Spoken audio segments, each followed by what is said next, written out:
Father, we thank you so much for another wonderful evening. Thank you for making it possible for us to be here. Father, you're a wonderful God, and everything you do is wonderful. We know this evening you've arranged it, and we're going to learn a lot this evening from Dr. Turkson. I pray, Father, you will give him wisdom, Lord, and that our hearts will be open to the different things that we need to learn today. Thank you, Father, for your goodness and love. Continue to bless us like you've always done. In Jesus' mighty name we pray.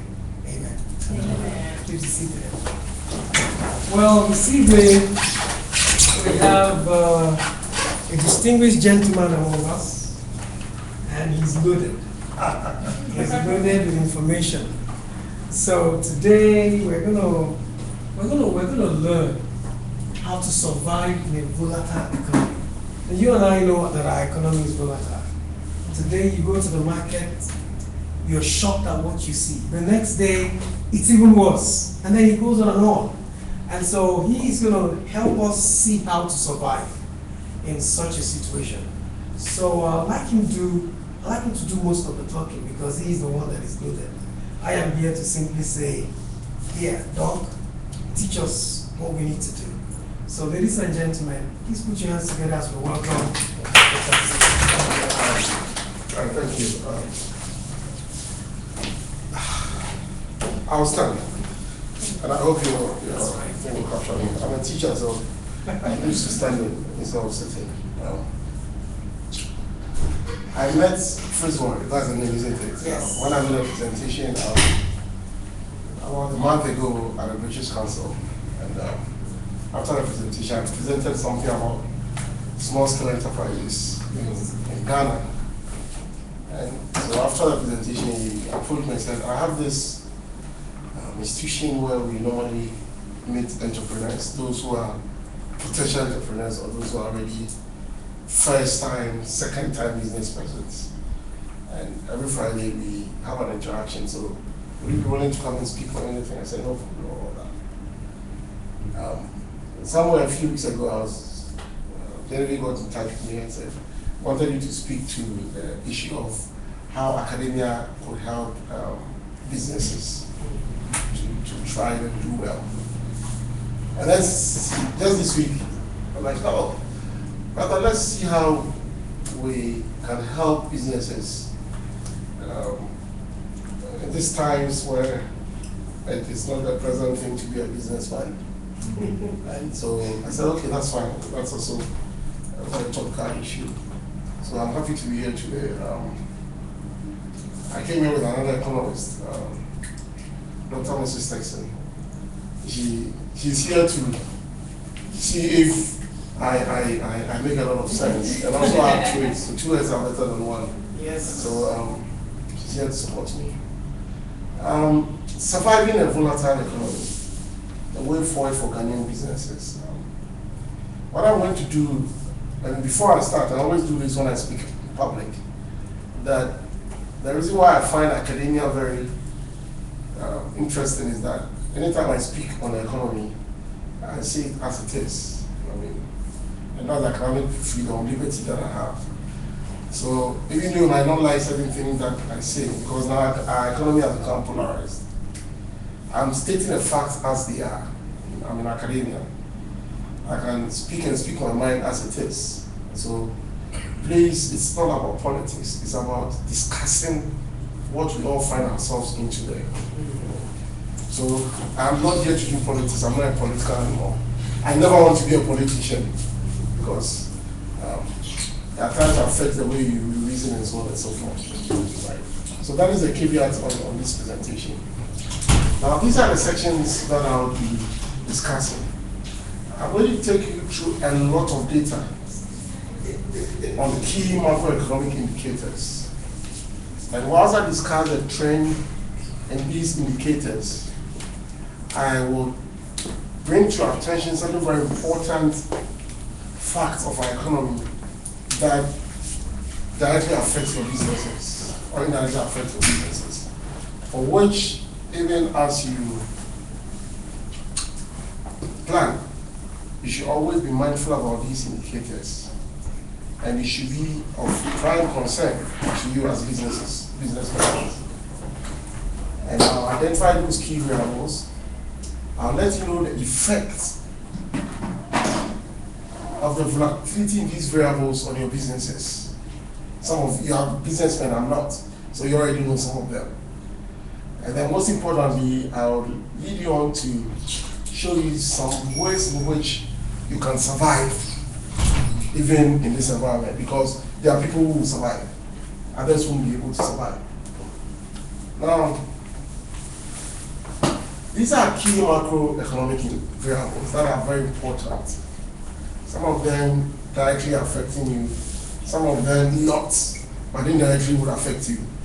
And therefore, as a businessman or businesswoman, you should at every moment be tracking these indicators. It's not only the profit that you are making that is important, but you are running a business within an environment, and the environment will impact on your profits. It will have an impact on your operations and so on and so forth. Now, inflation, you all know what inflation is. At times when you speak to business persons and you talk about inflation, if inflation is the rate at which prices increase, it shouldn't be good for businessmen. Because when prices are increasing, they are making more profit, isn't it? But no, not necessarily so. Because the variable called inflation affects so many other indicators that you don't want to change. So once you think that prices are increasing, so it's good for you, it's going to affect the interest rates, the cost of you borrowing to expand your businesses. It will affect the exchange rates if you import any input, or you just buy or import and sell. It's going to have implications for you. So inflation is very important. I mean, your workers will always want an increase in their wages, because when there's inflation, they are taking less money in real terms. So inflation should be very important. I have data on inflation, of course, the exchange rate. I mean, for domestic firms that produce for the domestic economy, that do not rely on any imported inputs, it might not be too much of a big deal for them. All that means to the exchange rate. But indirectly, somehow it will affect them as well.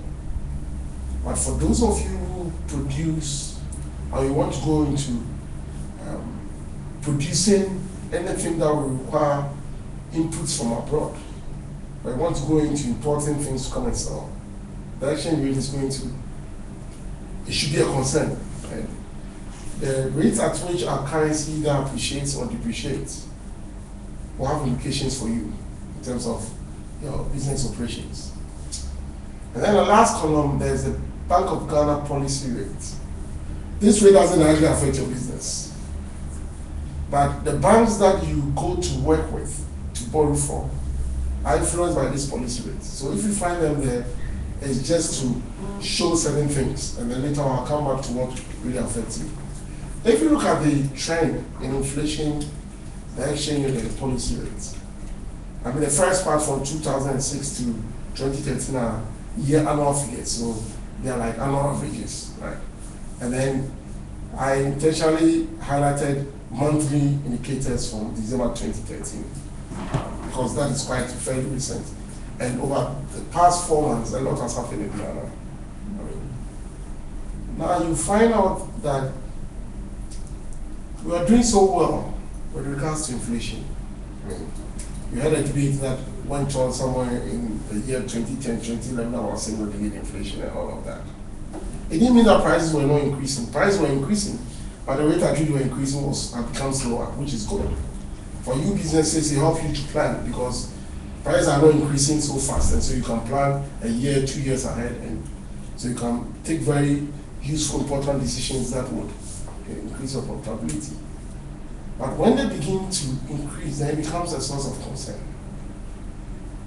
In 2012, I mean, and it's not only this time, but ever since we started this democratic practice, years in which we've had elections have been years in which governments have sacrificed all the gains that they've made and have overspent borrowed and overspent, and years that come immediately after those election years have saddled the economy with high rates of inflation, exchange rate depreciation, increasing interest rates, and all of that.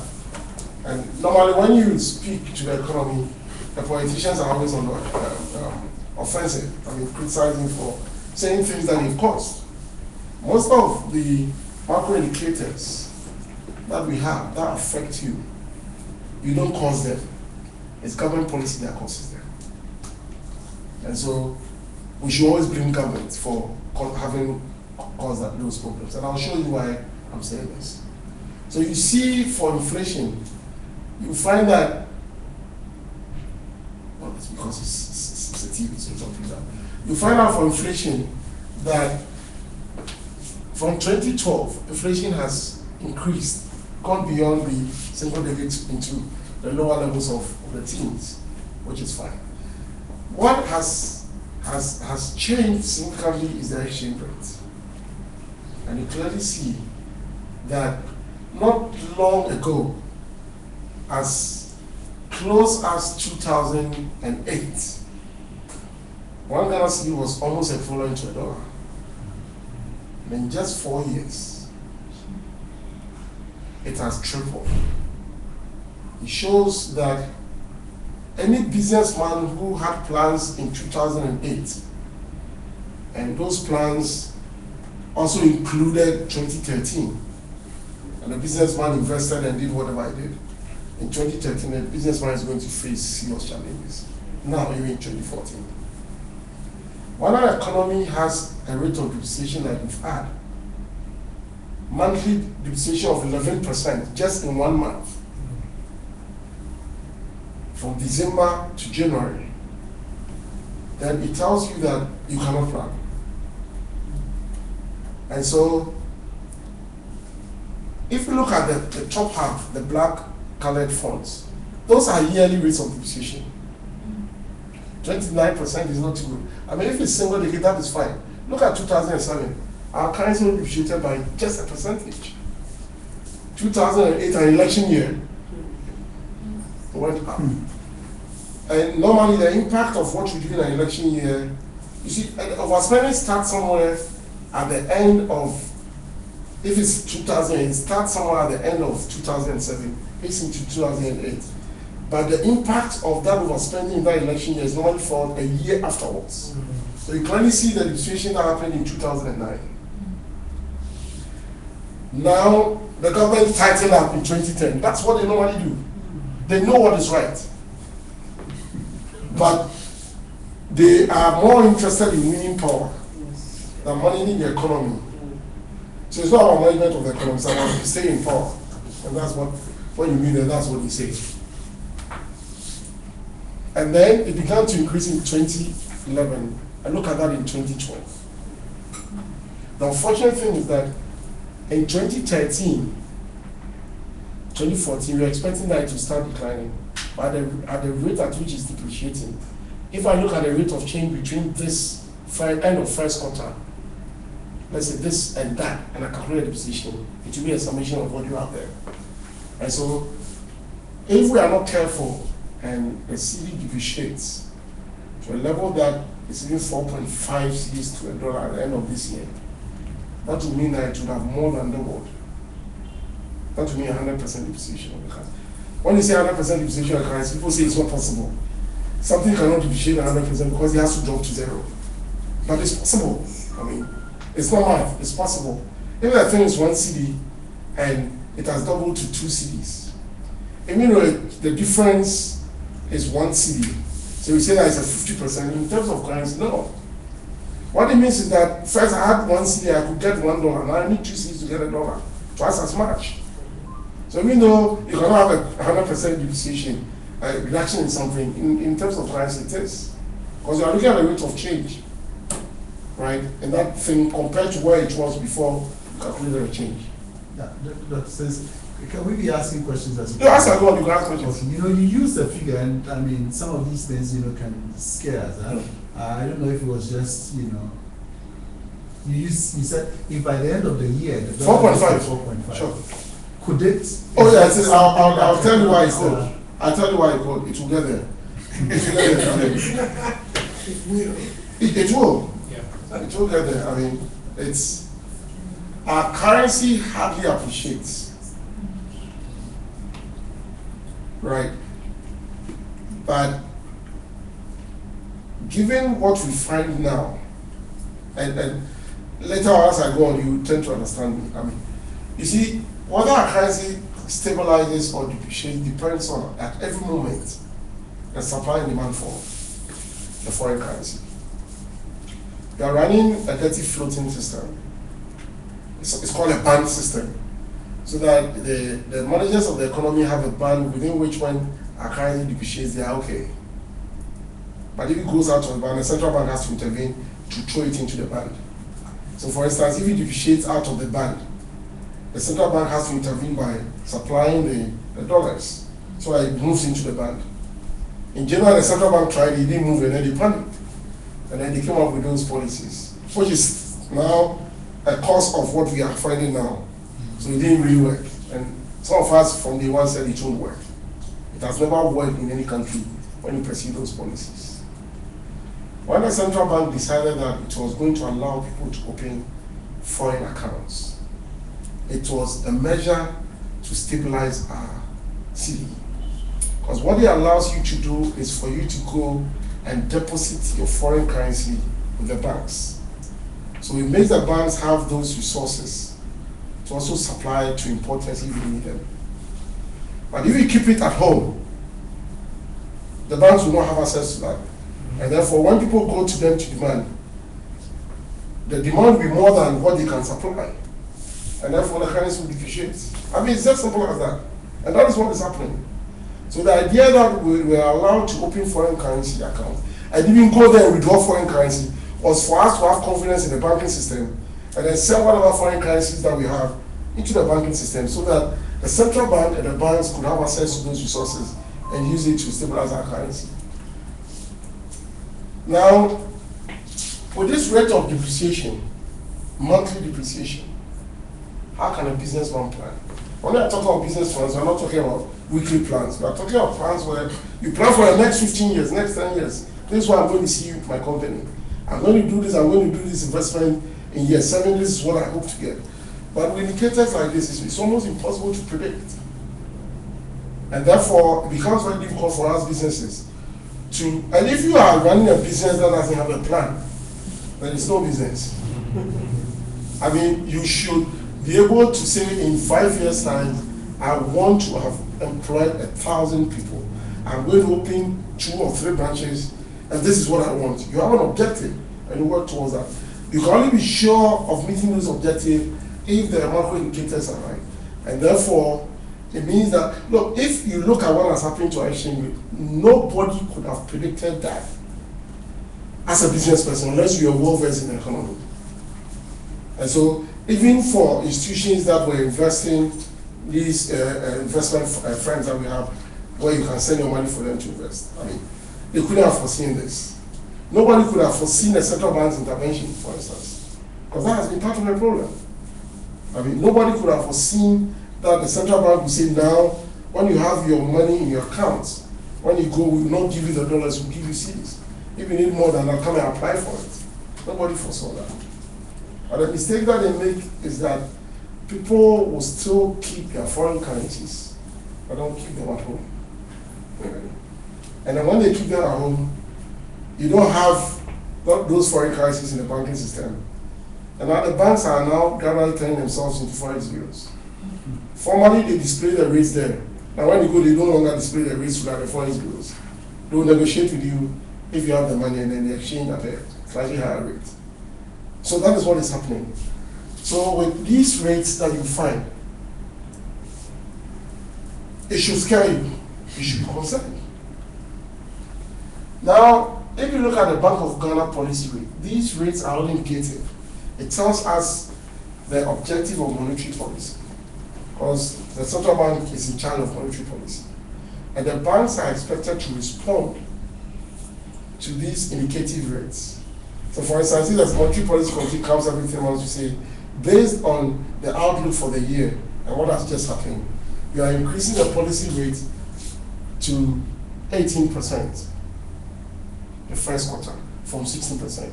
What they are trying to tell you is that they are pursuing what we call a restrictive monetary policy. They want to take out some money out of the economy.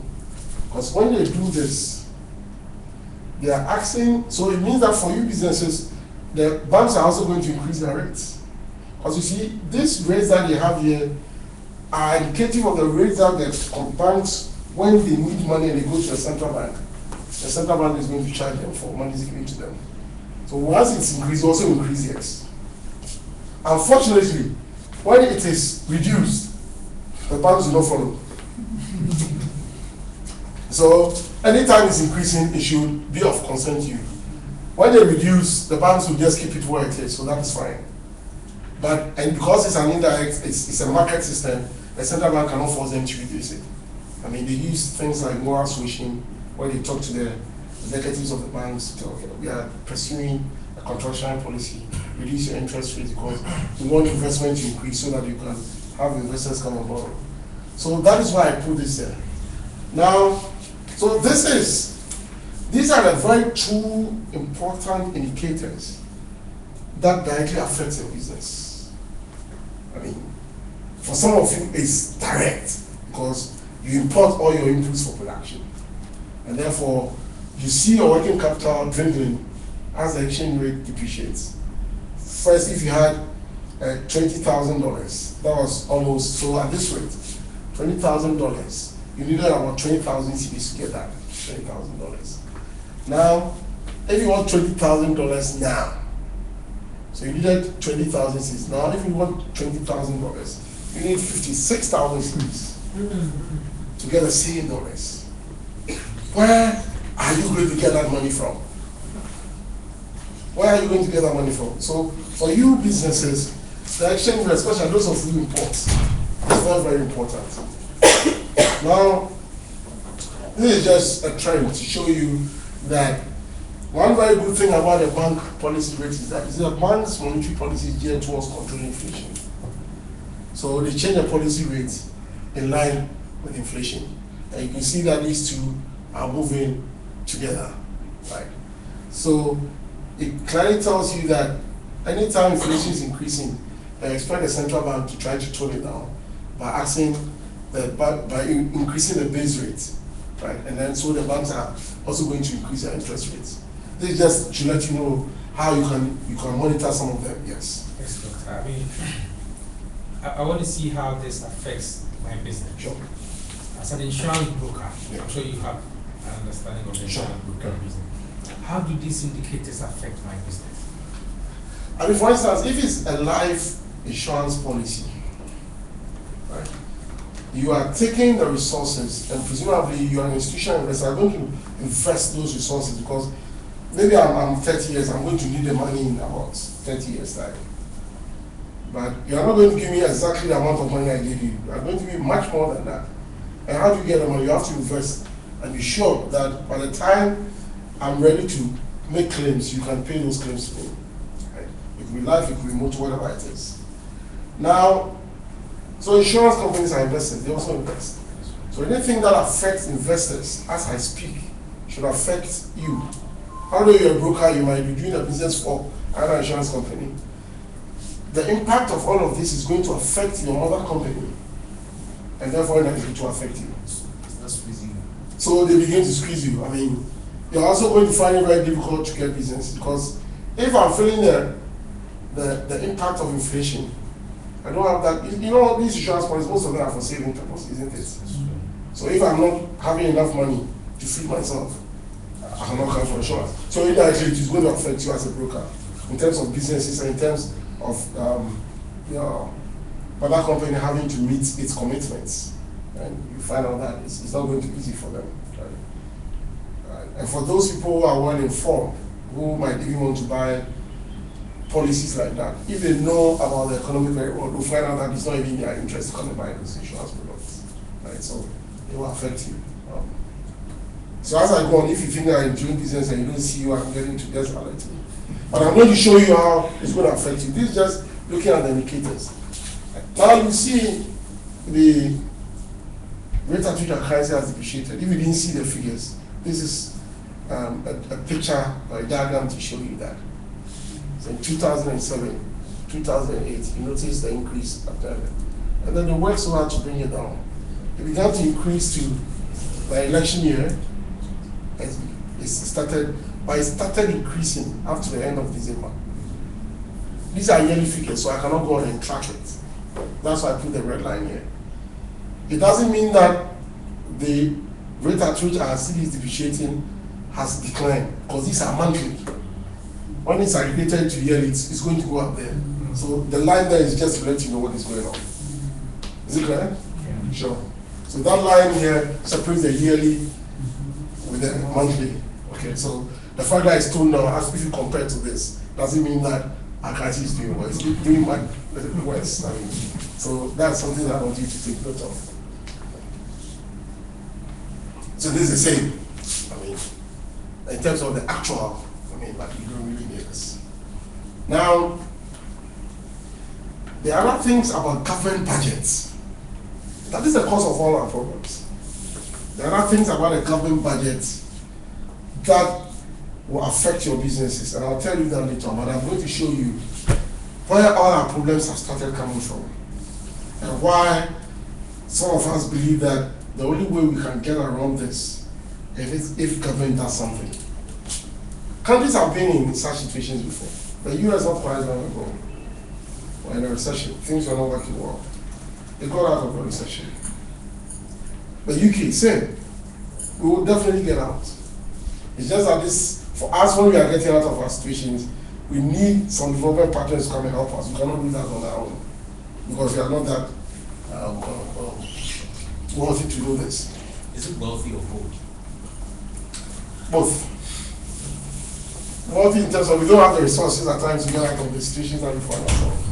And then we are not bold enough because of our political dispensation. It doesn't allow us to take very bold decisions that will work out.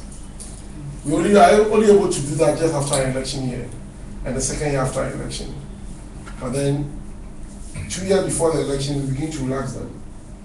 In our election year, we throw everything off board. And then we come back. It started in '92. Is every 4 years. So I'm going to show you a trend. If you're a business person, be fast about it. You'll feel the pain when these things are happening, but then you have insulated yourself somehow to get out of this. Now, why do some of us believe, and the government is aware, that much of our problems are coming from government? Now, the data that we have here in column 2 is the total revenue government obtains as a percentage of the GDP. Column 3 is domestic expenditure. I'm talking about domestic expenditure because I didn't add the interest payments for debts that government has incurred. And then the tax revenue as percentage of GDP. And then the fiscal balance, the spending compared to the revenue. And then our GDP growth, the per capita growth, and then most importantly, our GDP, our debt to GDP ratio. I have a question. Yes. So are you, in this particular presentation, have you abstracted tax revenue from overall revenue? Sure. So they're two separate things. Sure. This is separate from that. Normally, the difference is just small because we have tax and non-tax revenue. So the difference between these percentages are accounted for by non-tax revenue. I'm doing this because I want to show you that it's mainly, government revenue is mainly coming from taxes. Mm-hmm. The non-tax revenue is insignificant. If you look at, it's all percentage of GDP, so you can say there's a basis for comparing them. So the difference is just the non-tax revenue. The non-tax revenue. Always you expect every total revenue will have a greater share than the tax revenue. Right. Now, there is no doubt that government revenue has increased over time as a percentage of our GDP. Look at it. Isn't it? Okay. Now, assuming GDP has been increasing as well. Sure, but because it's a percentage of the GDP for that year, it fizzles out, so it doesn't really play a role. So you see that as a percentage of our gross economic activity, revenues government has been increasing. And it's coming from domestic, and it's coming from mainly tax revenue. Right. Okay. Now, let's look at government domestic expenditure as a percentage of GDP. Now look at the election years and the year before elections, 2008, 2012. Just after the election year, it begins to decline. Right? Because that's when government says, no, I'm no longer going to pay your subsidies on utilities, I'm going to take them off. I'm going to, and then when it gets to a point, they freeze it because it's getting an election year. So they freeze those, and anytime they provide subsidies, part of the government expenditure. So much as the government is to blame, we have been used to a lot of freebies, and so it's part of the problem. So one of the bold decisions the government has taken in the last few years is to decide to remove all the subsidies from fuel and utilities. So it's a good, we are having to pay for it, but it's a very good decision. So that now we can hold government to its excessive spending when you see a spending going up, when government is no longer subsidizing things for us. Right? So it's good. So we just hope that in the next election year we don't have the expenditure to GDP going up. But the reason why I've highlighted some of them is to show you that these are years in which government revenue and government expenditure, I mean, the domestic expenditure and revenue, if you look at the differences, were quite close. And if you look at this fiscal balance, is the government revenue minus its spending. So it's always been a negative. The only year in which government made a surplus was in 2008. So even though the government spent in 2008, it still made a surplus. When these things are in the negative, you ask yourself, how do you, when you spend more than you earn, how are you able to make it? You borrow, isn't it? So it means that all of this, government has to borrow to finance all of what you find. Even just 1 year, government borrowed 12.13% of the GDP to spend. Look at government debt. As we speak, over half of our GDP is in debt. It means that if today our debtors are all going to be paid, half of what we produce the whole year will be given to them. That's what it means. And when it gets that higher, the interest payments also become higher. And when the interest payments become higher, government expenditure becomes higher. And when government expenditure becomes higher, our debt, fiscal balance becomes negative, higher, and then government will go and borrow more, and then the debt piles up. So that is what is going on. So this, if we don't do something about government domestic expenditure, right? If we don't do something about government domestic expenditure, this is going to get worse. Right? So that the only way in which government will not be running fiscal deficits and will lead government to borrow more is giving the revenue that we collect. Government should make sure that it doesn't spend more than that. And which are the ways in which government can reduce its spending? To stop the reckless spending. We've heard about SADA, we heard about JIDA, we heard about debt payment, what do you call it? Judgment debt payment, all over the place. Those resources could have been used for productive activities. So if government sends over almost $100 million for us to carry out the intervention and ends in private pockets, that is part of government spending. The deficit is run, government goes to borrow, and then it creates. But why should it be of concern to you? If government is paying this out of our national production, meaning that the resources that is left for government to provide the infrastructure that will let your business thrive is minimal. Government cannot provide the infrastructure. When this is high, what does it mean?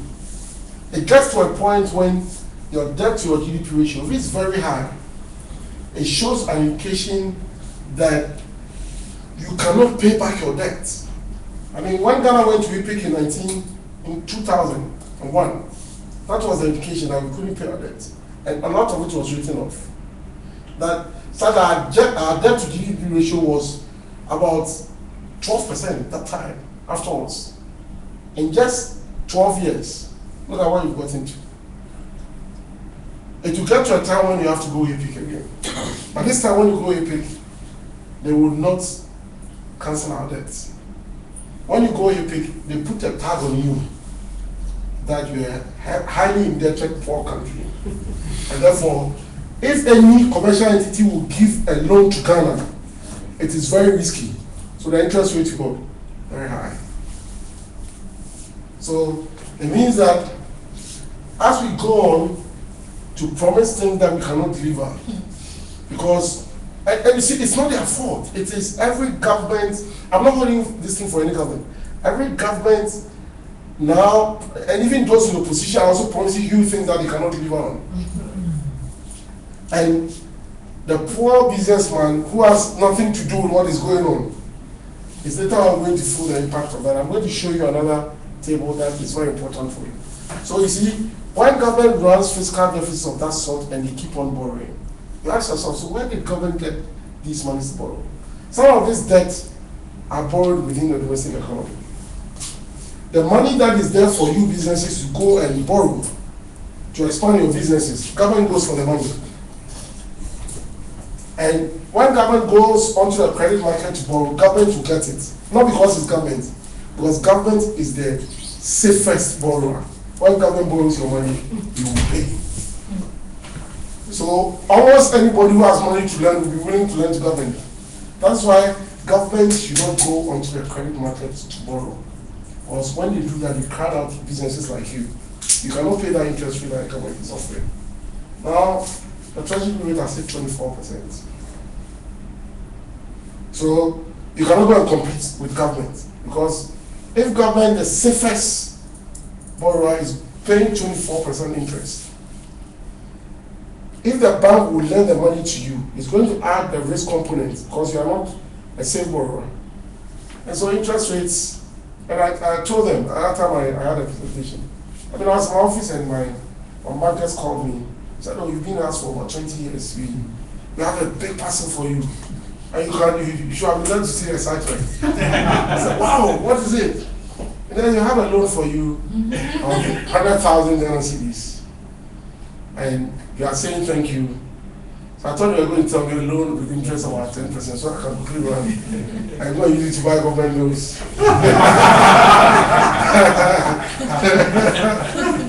And then the debt was like 31%. What? You said I've saved with your bank for 20 years. I'm a university worker. My salaries are nowhere near my retirement age. I've worked in the university for 15 years. So in terms of individuals coming there for personal loan, I'm one of the safest that you can get, because if I'm not able to pay, my gratuity and my pension with my employers alone can pay that money. So you know that you always get your money. And then it's what he said, no, the best you can give is 30%. So then I asked myself, then it means that businessmen are going to have to pay more than 30%. So, but then after I spoke to it, then I was like, oh, well, I should have expected that. The treasury bill rate is 24%. I mean, if the bank gives you the money at 24%, I'll be surprised. Even more surprised they give it to me at less than 24%, because what I have to do is just take the money and then go to the bank, central bank. I'll even tell my bankers, use that money to buy me things. Right. So when government is borrowing, it should be of concern to you. Now look here. These are the treasury bill rates that are being offered from the safest borrower. As at the end of last month, this is how much you're going to pay on 91-day bills. One, that's 6 months, and then the year.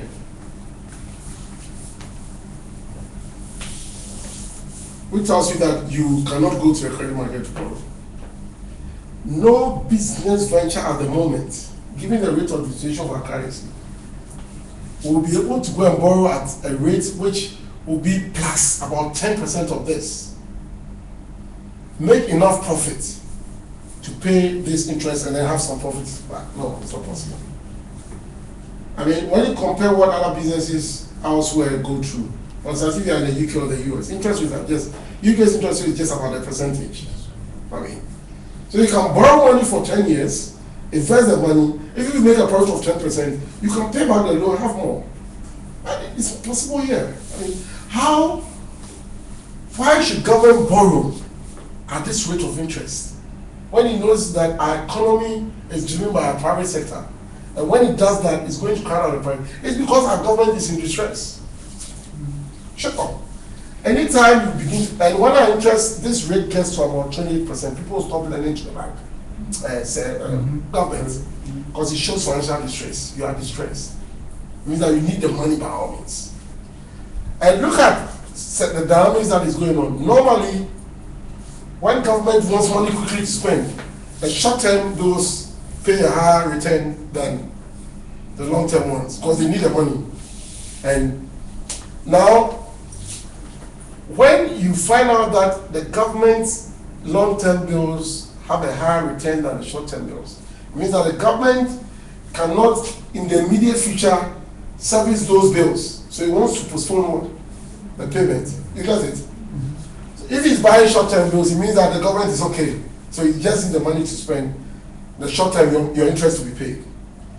When government wants to postpone its interest payments, it normally pays a higher return on longer-term bills than shorter-term bills. But in normal circumstances, you see the shorter-term bills paying higher than longer-term bills. That's a normal thing, right? Because normally government is borrowing to spend. So the government is not borrowing. I mean, when you find a government borrowing in the long term, then you need to ask a very serious question, especially from the credit market. Because government is capturing that money, maybe it's for 2 years, Because the interest is going to be paid at the end of, even though it's given to you up front, the presumption that it's going to be paid at the end of the expiry of the instrument. So once government begins to increase the interest rate on longer term bonds, it should give you an indication that the government is finding it difficult to pay its interest payments. Okay? It's like somebody coming to you to borrow money and then with interest is going to pay next month. And then he stops and says, can you give me a loan so that I come and pay in 3 years' time? What indication does it give you? I mean, that person cannot be paid immediately. So that's one indication. So anytime, just be on the watch out for these very important indicators. They tell you if you can borrow from the banks.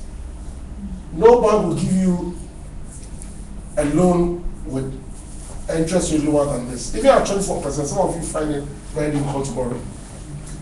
That's why, if it gives you a loan at 22%, you don't even have to take the money out. Tell the person to buy, that you should buy the treasury bill in your name and then put the difference in your account. I don't do it because they can also lend. They can also go and buy government bills. They also do so. Banks also government bills.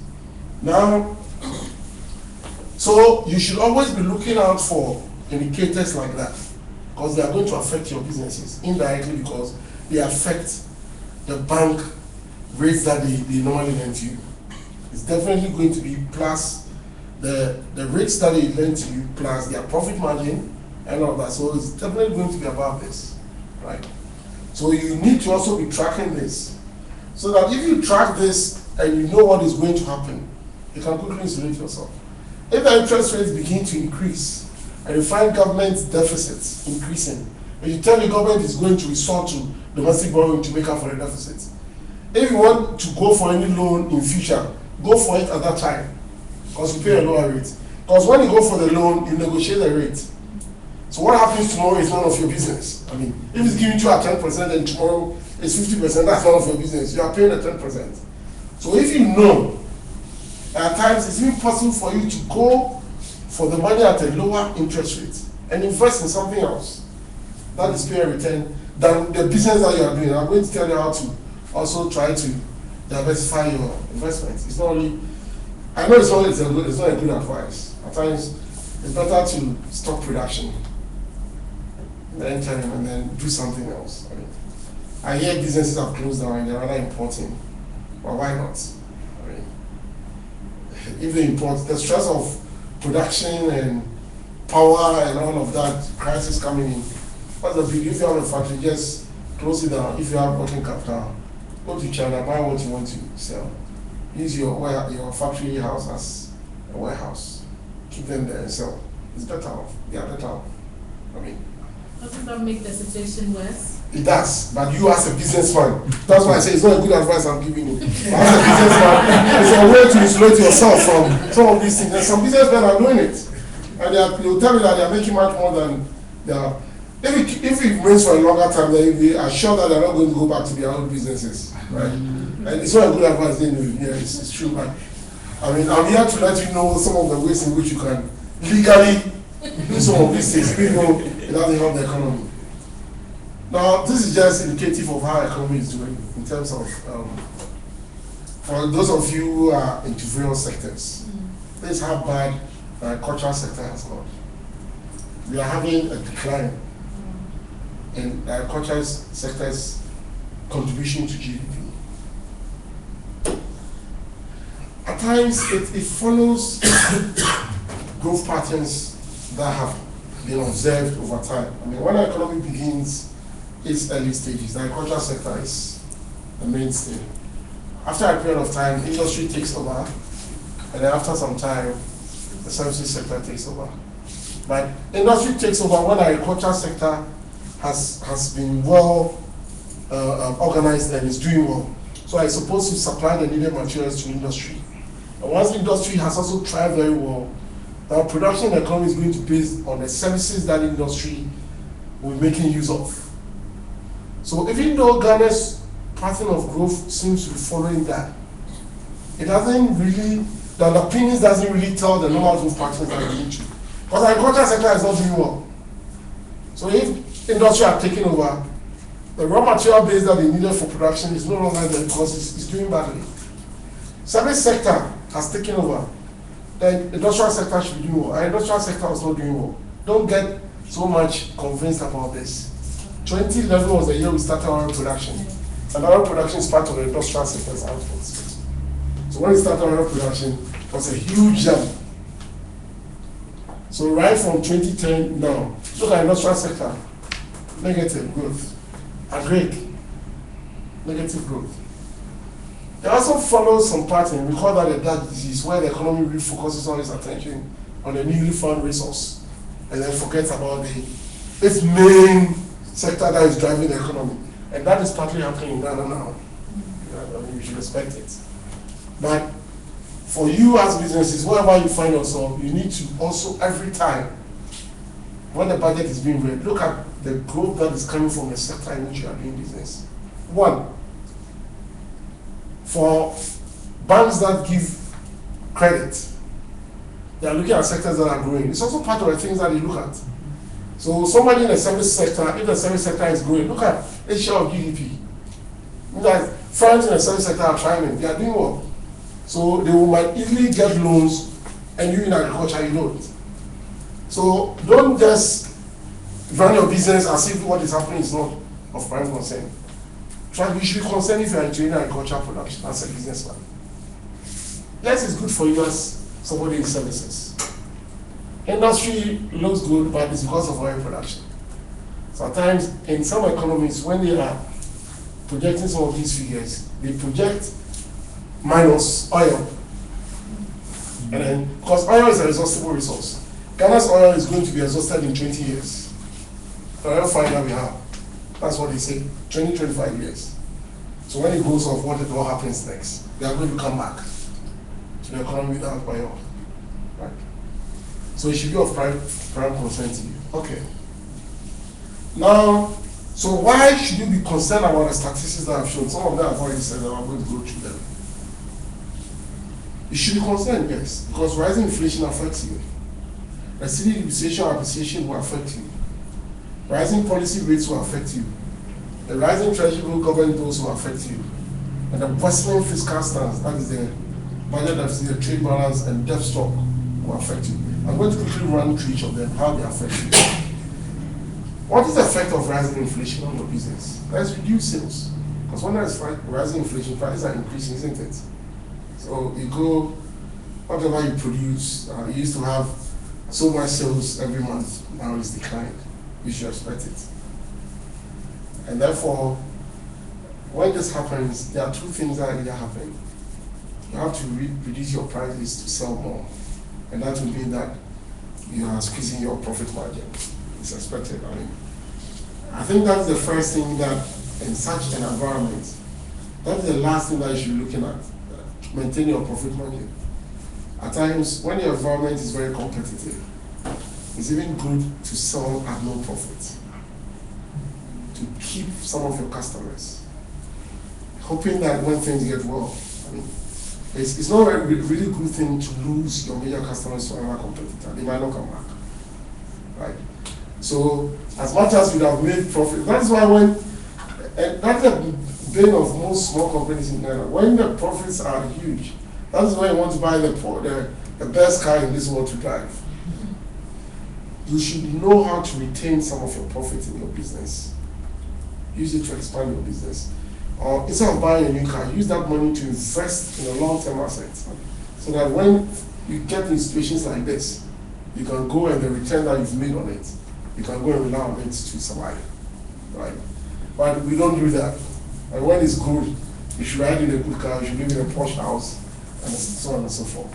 So they'll reduce sales, and I expect you to squeeze your profit margins when that happens. Now, for those of you who even would want to increase prices, the rate at which your cost of production has increased, you will not be able to increase your prices by that much. Especially when there's competition. You notice that cost of production has increased by 20%. You cannot increase your price by 20% because the other competitors might be looking at what you are doing.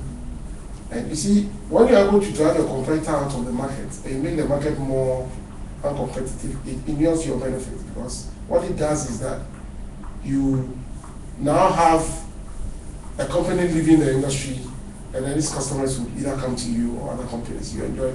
So it will cause some of you to increase your prices, but not as large as the cost increase. So in real terms, we are saying that you either sell less, or if you want to maintain your customers, you squeeze your profit margin. Now, when prices are rising and you are squeezing your profit margin, or you are selling in real terms far less than the cost you to produce, in the long run, you are becoming bankrupt. The working capital is being chopped off in real terms. So, and I always say that the people who sell in the market at times, they practice economics to the very best that they can. At times, you need to know to predict what is happening to your cost of production before it happens. Because for some of you, when you buy materials and you sell with a profit margin, if you don't track what is happening to your material cost, you could have sold and gotten back the money. When you're going to buy the raw materials, you see that in real terms you are buying less now, or you need to add money to it to buy more. So when that happens, in real terms, you are chopping off your working capital. So it's important that you look ahead to make sure that it's not possible. Now, in times of rising inflation, those businesses that are smart, the way prices are increasing, my raw material prices are also going to increase. Why would I buy my raw materials now? Right? So that I don't have to pay a higher price for that. But that will also look at your working capital. Right? So the working capital will be locked up. Because you don't need a raw material now, but you have to buy it because you don't want to buy your raw material at higher prices. And then, Is it advisable at that point to use debt if the interest rate is favorable? sure, if the interest rate is favorable, it's debt. So you let your working capital go on and do the work for you. Go and borrow and use it to buy the raw materials and stop them. At times you find out that the interest that you pay on that debt will be lower than the higher price that you would have paid for the input if you waited to buy them then. So that's why you need to be smart. I mean, and you should be monitoring these indicators every time. They will affect you, no two ways about it. So once you and those businesses that are able to withstand such volatile situations are those ones that are doing these small things. You think that doesn't matter, it matters. You know that, look, I can go for this loan here. I predict that the price of my inputs are going to increase by 20 or 30% in the next 6 months. If a bank is offering me interest rate of 20% for a year, I can go for a loan there. Use it to go and buy the raw materials and put it out. Even if you don't use the raw materials to produce, you can resell the raw materials at a higher price and go and pay the loan. These are some of the things that you could be doing.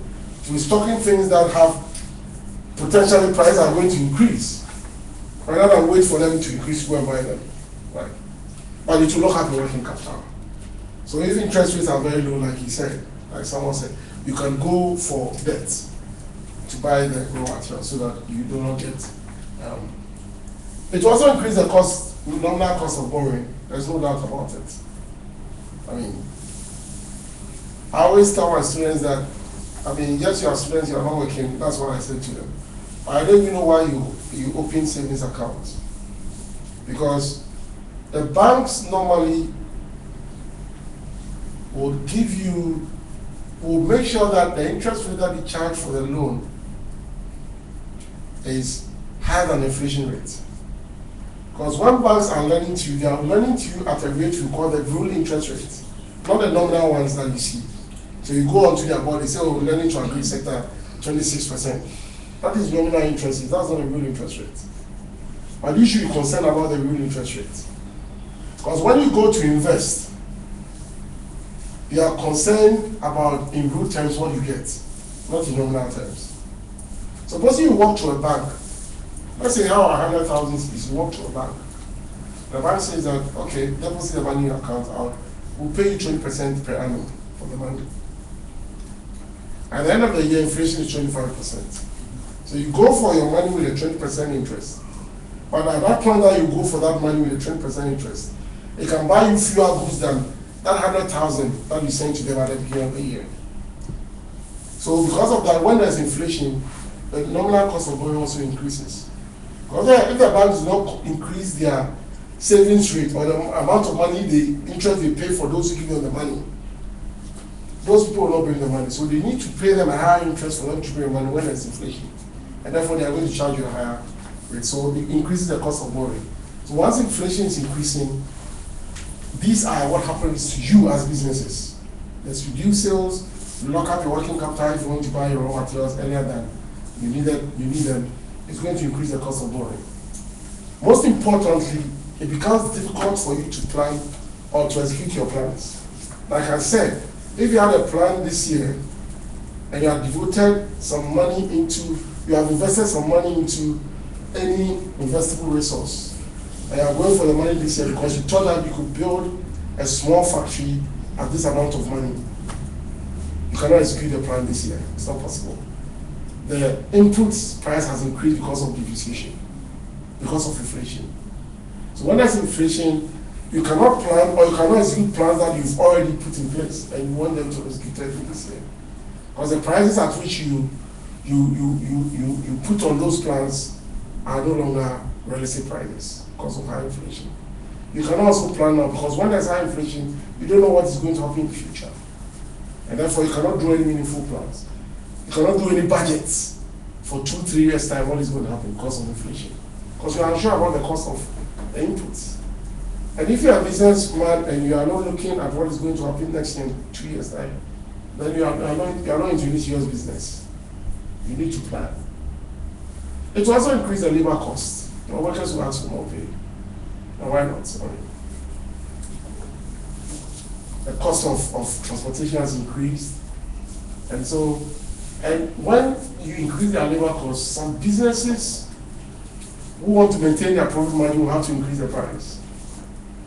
But if you want to survive in such an environment, the first thing that I keep on saying that you should sacrifice some of your profit margin.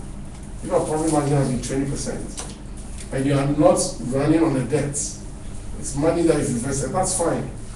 But keep the prices, you can increase it by an amount. I mean, in a competitive environment, when all your competitors increase their price and you don't, you get some of their customers. At times, it's better to even reduce price to sell more and make more profit. And you need to know the type of elasticity that your product faces. And that's one thing that you also do not do as businesses. You do not try to measure how your consumers respond to the demand for a product when prices change. At times, you keep on just changing the prices. At times, it's even advisable to reduce the price to make more profit. But you don't know. Because you don't know the type of response that your consumers give to your product in terms of demand when prices change. And it's something that every businessman should be able to. If you can't do it, look for someone to help you to do it. I mean, you can monitor it over time. It's just a simple calculation. When you sell at this price, how much do you sell? When you increase the price to this, how much did you sell? And look at the rate of change in the prices and in the demand. It tells you how consumers respond to your prices. So that if they normally increase the demand far more than you reduce the price, that means that at the end of the day, you are making more money and more profits. So reduce the price. If when you increase the price, the demand doesn't fall by the rate at which you increase the price, then you can increase the price and still make more. Don't change your price if you don't know how your consumers are going to respond. And in certain situations, even though the environment is not very conducive, it's volatile, there are some businesses who will still reduce their price because they know a reduction in their price leads to a higher demand, especially in a very competitive environment. Now, for those of you who produce for exports, when there's rising inflation, your exports are less competitive. Because the price of your product will increase in this environment. And therefore, if you are competing with any firm in the international market, you go there with a higher price, it becomes less competitive. So, like I keep on saying, to remain competitive, if it's possible, that you can still cushion some of the increase in the cost. Cushion it and rather stay competitive than increasing the price and not being competitive. That will kill your business. Now, the exchange rate depreciation, that is the big deal. Now, if your production depends on imported inputs, the exchange rate depreciation will mean that if you want to buy the same amount of inputs, you need more money, more cedis to do that. Or, given the amount of money you have for your inputs, you are going to have to reduce the amount of inputs that you purchase. Whichever way, it will lead to a reduction in output. So that is another impact on your business. If you buy the same inputs and the cost of buying increases, ideally you should transfer it onto the price of the product. And if you transfer it onto the price of the product, you are no longer competitive, right? So it will lead to a reduction in your sales. If you are competitive, some of the customers can no longer pay the higher price, so they will not buy, right? So when there's an increase in the price of imported raw materials, these are the two impacts that you face as a business person. That is, if you import raw materials. If you don't, then this impact you are not going to feel it. But you all feel the impact of fuel price increases and the increase in utilities, especially these times that government doesn't subsidize anymore. So every 2 weeks, you have increase in fuel prices because the currency is depreciating. So even if you are a domestic firm that doesn't import, you don't buy any inputs from abroad. All your inputs are from the local market.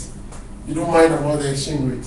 Indirectly, the exchange rate will affect you because fuel prices will increase and you produce using energy.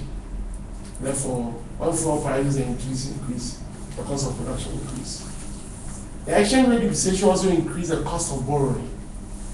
Because when the currency depreciation leads to inflation, and when there's inflation hikes, like I said to you, in good times, cost of borrowing will increase. Now, when the currency is depreciating very fast, and the central bank wants to halt it, they can pursue a policy that will also affect you indirectly. Which policy is that? You see, when the currency is depreciating fast, people begin to dollarize. When I say dollarization, people begin to quote everything in dollars. In fact, people, instead of investing in CD instruments, want to invest in dollars because that's more stable. So when a central bank wants to have the depreciation of the CD, that's from people who want to invest, for investing in dollars and foreign currency, they increase the treasury bill rate because it's an alternative investment. And the central bank did that when they came out with those policies. They increased the treasury bill rate.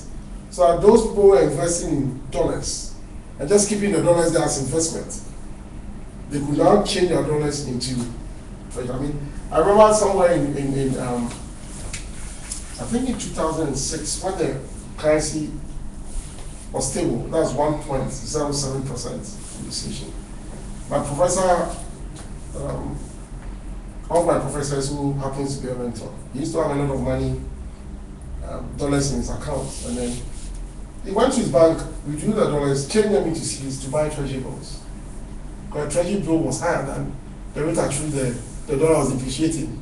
So for him, as an investor, he was investing in dollars because he was making more when the currency depreciates, right? So people, and I accept the central bank saying that people are investing in dollars, and that is part of the reason why everybody is going for dollars, and the currency is depreciating. So one way most central banks have tried to have this is to increase treasury bill rates, so it becomes attractive for people and no longer into dollars and that. But when they do that, also increases your cost of borrowing. Okay, because when treasury bill rates go up, the commercial banks also increase the cost of borrowing. So this policy is meant to halt the exchange rate, and when it's halted, it benefits you, but indirectly it's also going to cause another problem for you, which you should also be mindful of, right? So that is also another policy. I mean, so whilst some economists have complained that this policy is not good because it's going to crowd out the private sector investment because treasury rates have increased. Others who believe that this policy also are saying that, look, but it also has the depreciation of the currency. So this is a policy that is supposed to solve one problem and then cause another problem for others. I mean, so that is something that you should be mindful of. Now, for those of you who do not rely on inputs, but you import to sell, when there's depreciation of the currency, it will increase the prices of your imports. Now, the impact of that is that it will reduce your profit margin if you do not want to. So always the currency depreciates by 50%, you don't expect to increase your price by 50%, maybe by 40%, then the 20% is your profit margin. That's fine. But then one thing that you should be mindful of is the menu cost. Menu cost is going into your shop and changing the price of the goods to reflect the changing prices. So whenever there is a currency depreciation, menu costs also increase. Because almost every day or every other 2 days you have to go and change the price tags, and people these days they don't change it. So you go into a shop and you see the tag there, maybe it's 10 cedis. You go to Excel and then they tell you it's 12. Oh, the price has changed. It's not proper anyway. It doesn't show you a serious business person. But if you are really going to be serious, it means that you have to be removing the tax and then retagging the new price. If it's very expensive for you to do that, at times it's even advisable not to change the price at all. But the cost of doing that is very high, then you don't have to do it. And also, like inflation, it leads to uncertainty in planning and budgeting. It increases, and for you, those of you who import, it normally increases the duties that you pay. And that is one problem that some of us have had with the government. While the government is asking you not to dollarize, they are dollarizing their trade taxes, isn't it? Every week they change the rate at which you pay your duties. If you are a very good businessman, what you need to do is, when you go and buy your goods from wherever you buy them, it takes time for them to come in. When you sell, hoping to go and pay your duty, keep whatever you sell in dollars. So by the time your goods come there, you are not found wanting. So even though the banks, when you take it to the banks, don't give it to you, look for somewhere to put your dollars. Because if as at the time that you bought the goods, the import duty was going to be $10,000. When the goods come in, the customs will use the current rate to let you pay the cedi equivalent. So when you can begin to save your money in dollars and keep it there, so by the time it comes, you can go there, whatever rate they give you, you can easily pay. When you store your wealth in cedis, you cannot clear your goods. Look at somebody who maybe decided to go and buy goods from China, and they're producing the goods in huge containers. When I was leaving this country, the dollar was 1.9, and when he made the order, so if he was going to pay $10,000 on that, he was going to have to pay 19,000 Ghana cedis. Now he's going to pay 30,000 Ghana cedis. Same duty. So where do you get the money from if you hold the duty in cedis? You should hold it in dollars until the last moment. On that day you are going to pay, you can call them and find out what their rate is. And then go and change and then go there. I'm giving you advice as business persons. It might not be a good advice, but that is what you should do. I'm talking to you as businessmen. Yeah. Right? These are things that are legal. You can do them, even though it's not really good for the economy. But that is what it is. If the government wants you to now hold your duties that are going to pay in cedis, they should have only 2 rates in a year. 1st January to 30th of June. The government should be able to say that they are going to charge for every dollar they are going to ask you to pay 2 cedis. And then from 1st July to end of December, they come with another rate. That will make it possible for you to hold your duties in cedis, because you know that if your goods are going to come in before June, it's going to be 2 cedis to a dollar anyway, so you don't need to hold any dollars. But if they go on to change it every week, hold your duty money in dollars. Don't mind anybody. If you follow them, you are going to lose. Hold it in dollars, because they are charging you the duty at the current dollar rate. Okay? Don't send the money to the bank. Now, it also increased the cost of borrowing. I know I'm running out of time. It also increased the cost of borrowing. That is when the policy rate is increasing. I've explained this already. And then when the treasury rules are increasing, it cuts out the private sector. Now, in terms of the Western fiscal stance, the impact on you is that the infrastructure that you need for businesses to grow, the government will have no money to do that. Right? Most of that, if government wants to do, it will give it to private persons to do PPP. So, in terms of routes, you are going to be paying tolls because government doesn't have money to build it.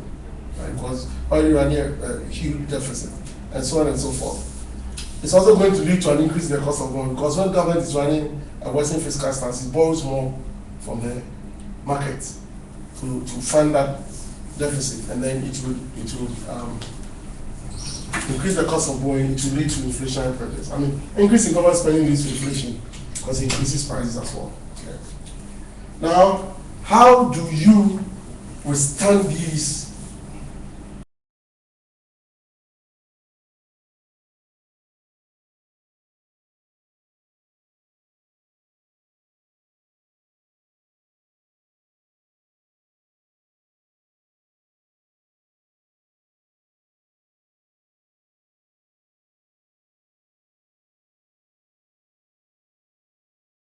What it means is that your production is continuous. You don't have to break production because lines have gone off.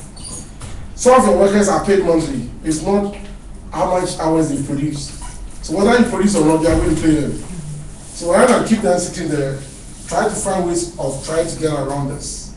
I know for you small business, you might not be able to, but it's something that can be done. Or find other ways in which you can rely on more reliable source of energy to produce. Then consistently, in these times, consistently differentiate your product. Let your product look slightly different from your competitors. Give people the reason to come and buy your product rather than others. Right?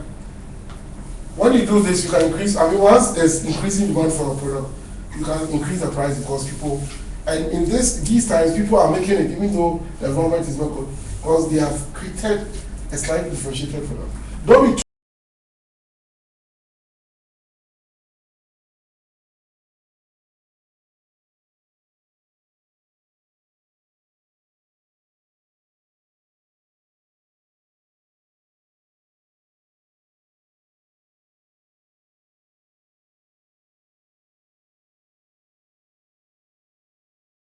traditional venues and markets.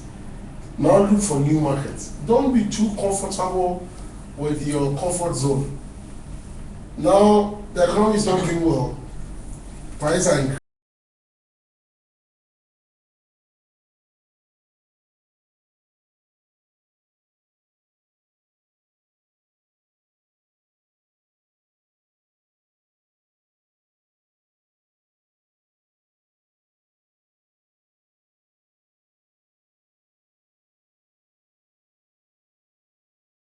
About a company will advertise.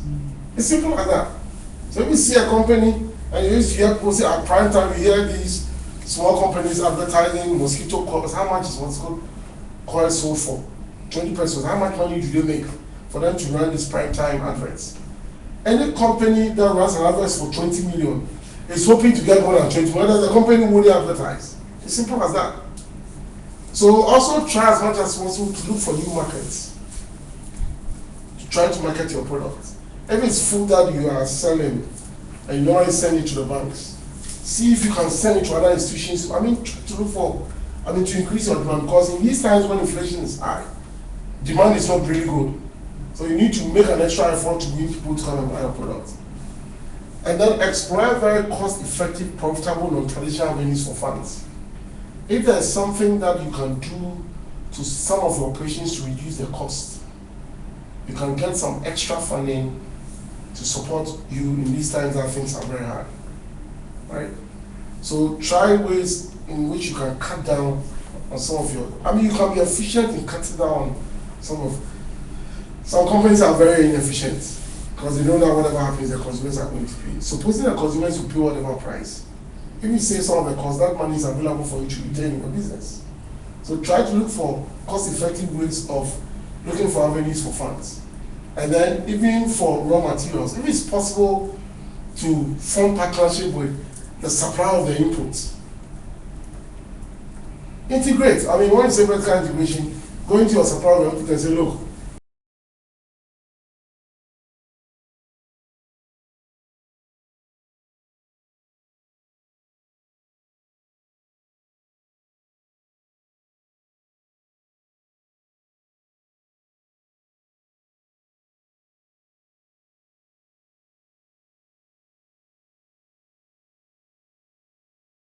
business.